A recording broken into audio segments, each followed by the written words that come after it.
Guys, I hope you don't mind, but I'm going to eat before I start this video. I'm eating noodles. I loved noodles when I was growing up, when I was very young. Cup of noodles was my best friend. But as I got older, I don't eat much noodles. I'm not a fan of ramen that much. I'll eat it once in a while, but I'm not a big fan. So I'm going to eat this off camera, and then I'm going to come on camera and start the video.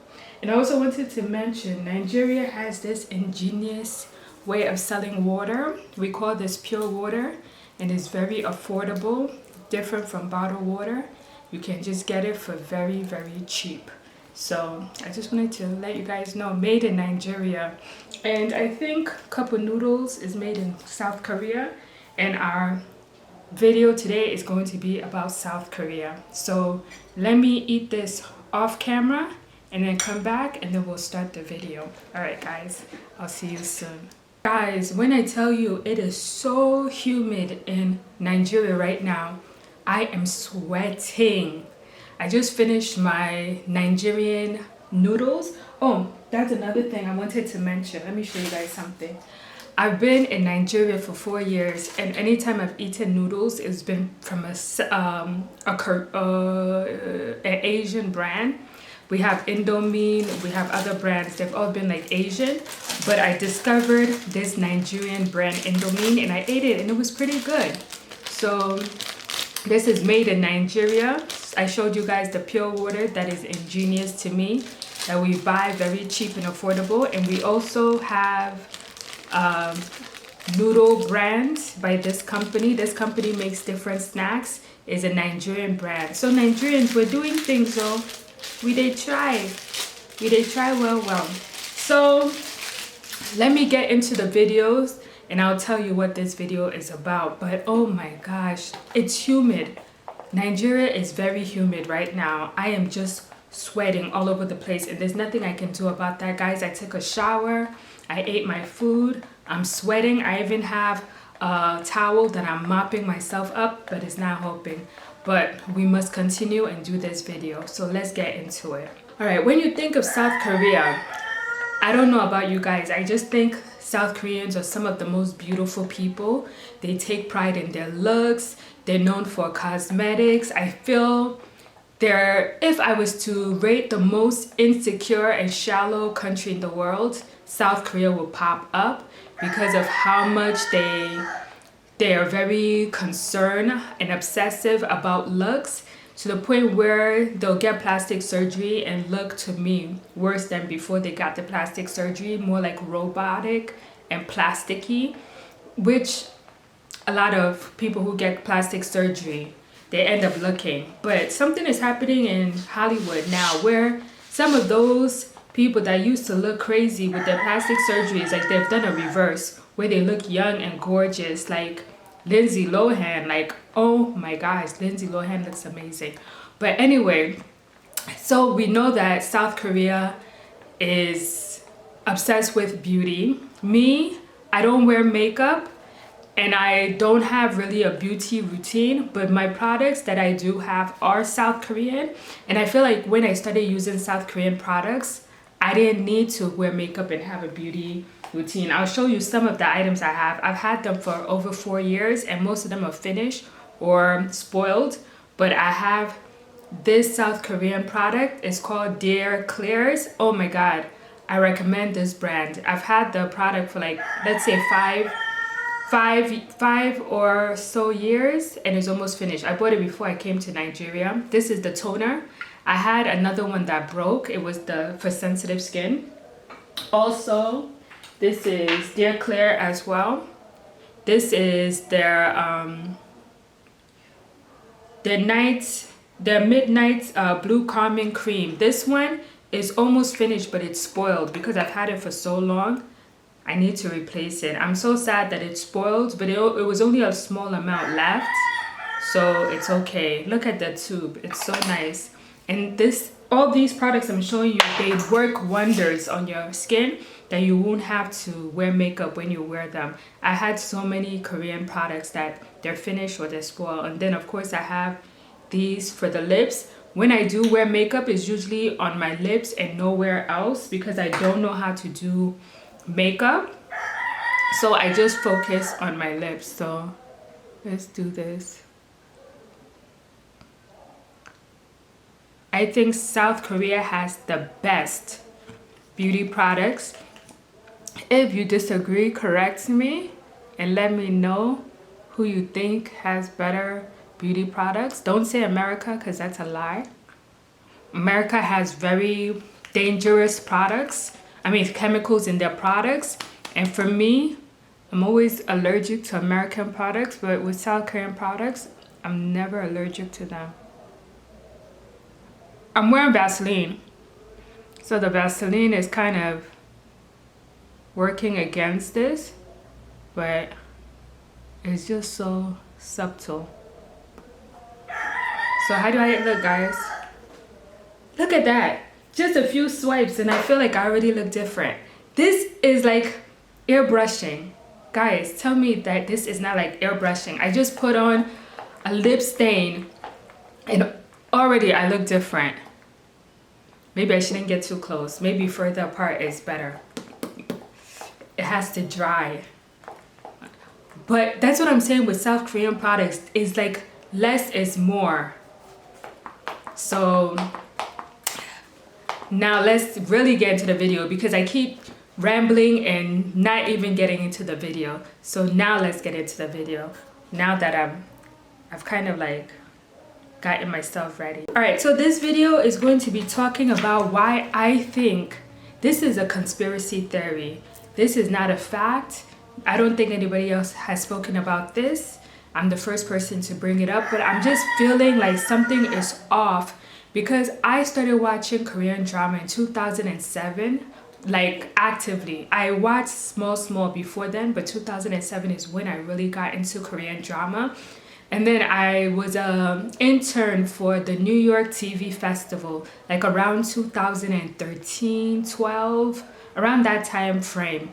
And I remember telling the founder of the New York TV Festival that I only watch Korean drama. I don't watch American drama. I don't watch any other kind of drama. I only watch Korean drama. And I remember the other staff workers, they were very upset at me. They were looking at me. After I said that, they were, oh my goodness, they treated me like crap. Because here I am in America and they're all obsessed about American TV shows and American movies. And I'm like, I only watch Korean drama. If it's not Korean drama, I will not watch it. So I was I don't know why I said that because I'm at the New York TV Festival working as an intern, letting them know that I do not watch new American TV shows and American dramas and American movies.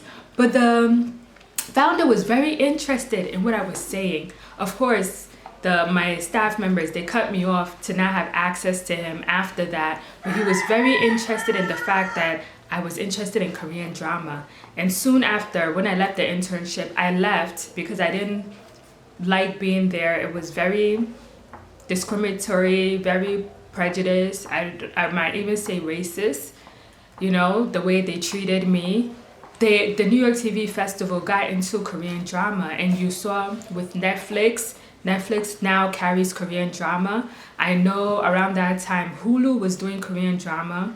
Netflix started doing it after Hulu, and then we had Viki.com. They still do Korean drama, and we had I think Drama Fever that was bought by an American company, and which was a big mistake. They should not have sold to that American company. It would have become a big branding. Drama Fever. I'm just so upset that they sold to this American company because it's not the same since, and I don't go on there. But those were the different avenues where you can watch Korean drama.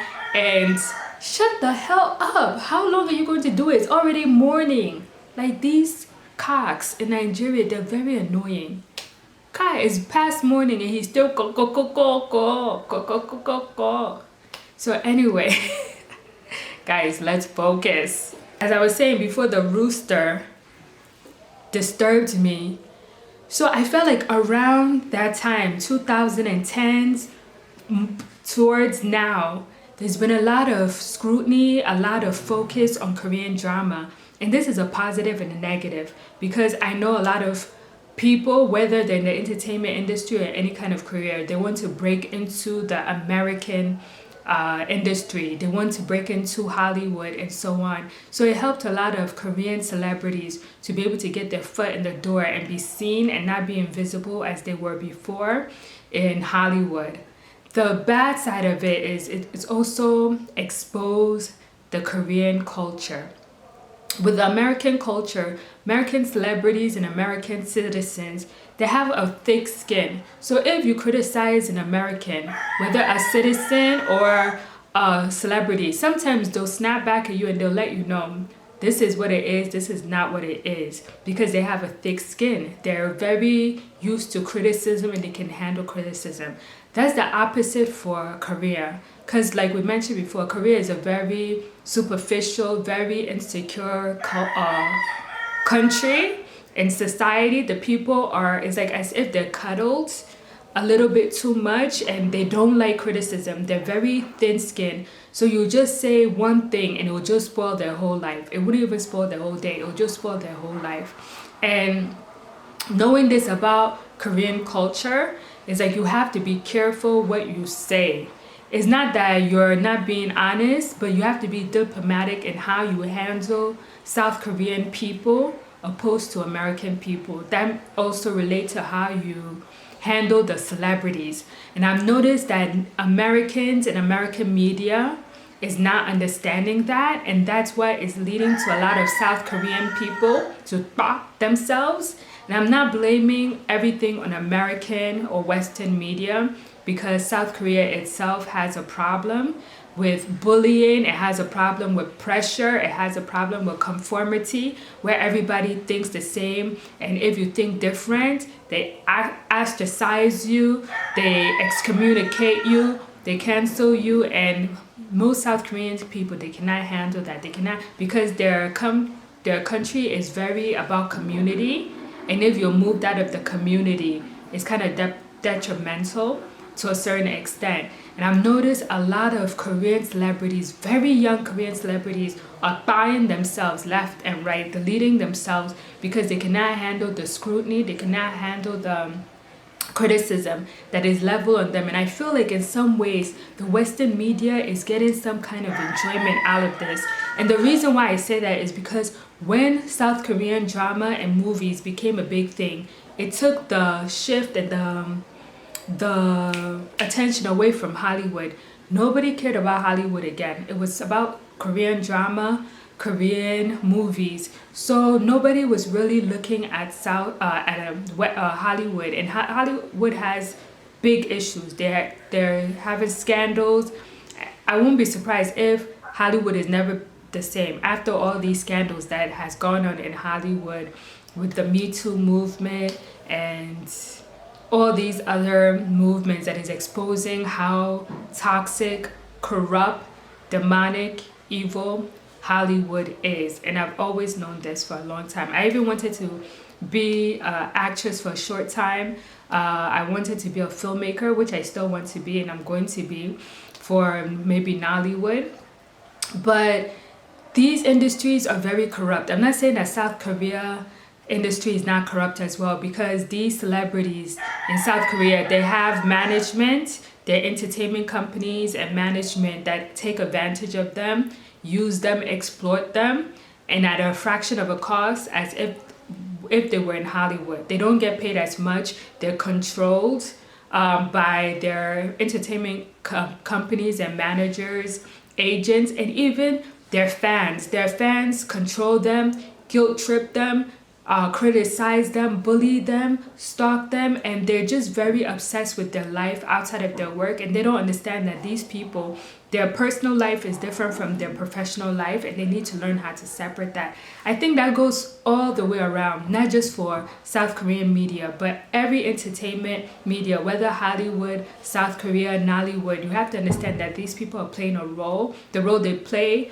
on screen is not who they are in real life, and give them some leeway. Give them a break. Nobody is perfect. Everybody is not, one-dimensional. You have to understand, just because you like someone because of their character on screen doesn't mean you like them in person. And I've learned that. You know, I've met maybe one or two people that I maybe was subscribed to their YouTube channel or something like that. And I realized when I saw them in person, their personality was different. Some were more shy in person than on screen. Some were not as nice in person as on screen. And that's how life is. Like for me, if you meet me in person, I will definitely be different than I am on screen.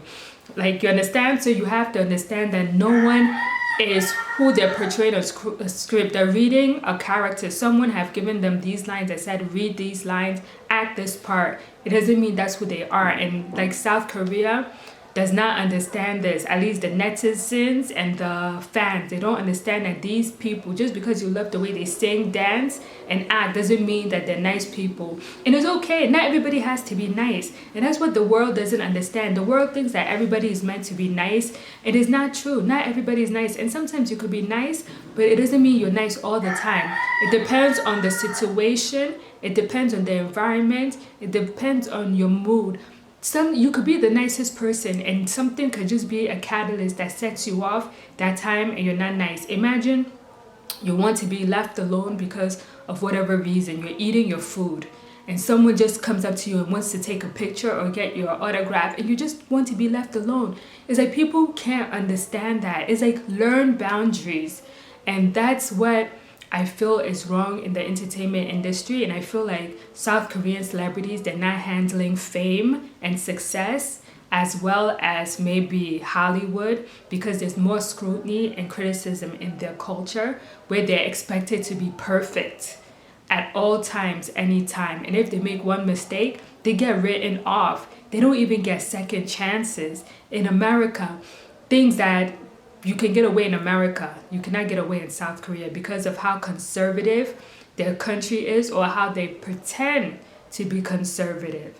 So I just wanted to say that I feel like the Western media is kind of contributing to a lot of these young celebrities buying themselves, because if a scandal happened in South Korea and is not being exposed and reported through the West media, I feel like it's less likely for it to explode and be made into a bigger deal. But when the West media get a hold of it, they're like a dog with a bone. They refuse to let it go, and then they just make it into a bigger thing than it should have been. And because of that and the scrutiny that it causes, because Western media is a lot bigger than the South Korean media, so it causes more eyes and scrutiny to be on these celebrities, and they end up buying themselves and deleting themselves because they cannot handle the pressure, they cannot handle the criticism. So I feel like maybe this is West media kind of propaganda, kind of sabotage that they're doing